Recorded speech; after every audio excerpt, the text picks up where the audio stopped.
नमस्ते सबैजनालाई। आज चाहिँ हामी स्पिनिङ टप क्यान्डलस्टिक भनेको के हो र यसको प्रयोग बारेमा केही छलफल गर्न गइरहेछौँ। स्पिनिङ टप कस्तो देखिन्छ त? स्पिनिङ टपको बडी चाहिँ सानो हुन्छ भने यसको पुच्छर लामो लामो हुन्छ। कुनै कुनै स्पिनिङ टपको चाहिँ पुच्छर छोटो छोटो पनि हुन सक्छ र कुनै कुनै स्पिनिङ टपको पुच्छर तल र माथि बराबर नहुन सक्छ, तर यसको बडी चाहिँ सधैँ सानो हुने गर्दछ। स्पिनिङ टप बेयरिश भए पनि बुलिश भए पनि यो दुईटैको काम चाहिँ एउटै हुन्छ। स्पिनिङ टप क्यान्डलस्टिकले चाहिँ मार्केट सधैँ विपरीत दिशातिर जाँदैछ भनेर जनाउँछ। स्पिनिङ टपको काम चाहिँ बाइङको मार्केट चलिरहेछ भने त्यहाँ कुनै स्पिनिङ टप बन्यो भने मार्केटलाई रिभर्सल दिएर सेलिङतिर लगेर जान्छ भने सेलिङको मार्केट चलिरहेको छ भने यसलाई रिभर्सल दिएर बाइङतिर लगेर जाँदछ। हामी अब स्पिनिङ टपको बारेमा रियल चार्टमै गएर केही डिस्कस गरौँ न त। यो TD अमर ट्रेडको एकाउन्ट हो। यसमा मैले फेसबुकको 1 दिन 1 मिनटको चार्टले स्पिनिङ टप चाहिँ बुलिश भए पनि बेयरिश भए पनि यसको एउटै काम हुन्छ, मार्केटलाई रिभर्सलतिर लगेर जानु। यसमा हेर्नुहोस्, मार्केट तलबाट बुलिशको चलिरहेको थियो, यहाँ पुगेपछि यहाँ एउटा स्पिनिङ टप बन्यो। जब यहाँ स्पिनिङ टप बन्यो मार्केटलाई यसले रिभर्सल दिएर यसले एकैचोटि बेयरिशको मार्केट बनाइदियो। यहाँ हेर्नुहोस्, एकैचोटि तल लगेर गयो। अब हामी अर्को एउटा चार्ट हेरौँ न त।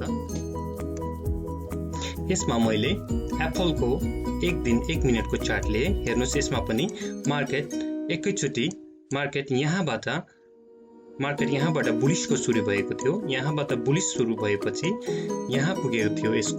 यहाँबाट एकैचोटि मार्केट बुलिशको सुरु भएर यहाँ पुगेपछि एउटा स्पिनिङ टप बन्यो। जब यहाँ स्पिनिङ टप बन्यो मार्केटलाई एकैचोटि रिभर्सल दिएर एकैचोटि डाउन दिएर गएको छ। हेर्नुहोस्, यहाँ एकैचोटि यहाँ तल लिएको छ।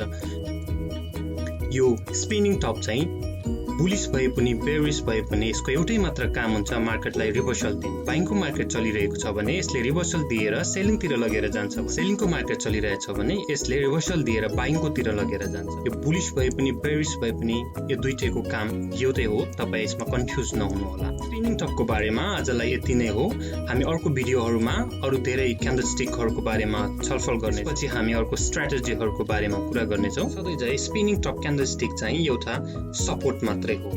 तपाईले स्पिनिङ टपको भरमा मात्रै चाहिँ ट्रेड नगर्नु होला। तपाईले सबै क्यान्डलस्टिक जानेको एकदम राम्रो हो। डे ट्रेडमा चाहिँ 50% काम चाहिँ क्यान्डलस्टिककै हुन्छ। म जहिले पनि क्यान्डलस्टिक बिना कुनै ट्रेड नै गर्दिनँ। त्यसैले तपाईले क्यान्डलस्टिक एकदम याद गर्नुहोस्। तपाईले क्यान्डलस्टिक राम्ररी जाने भने तपाईले आफ्नो स्ट्र्याटेजीमा यो मिक्स गर्यो भने तपाईलाई धेरै राम्रो हुन्छ। यस्ता स्टक मार्केट सम्बन्धी भिडियोजको लागि हाम्रो YouTube च्यानललाई सब्स्क्राइब गर्नुहोस् र नजिकैको बेल आइकनलाई थिच्नुहोस्।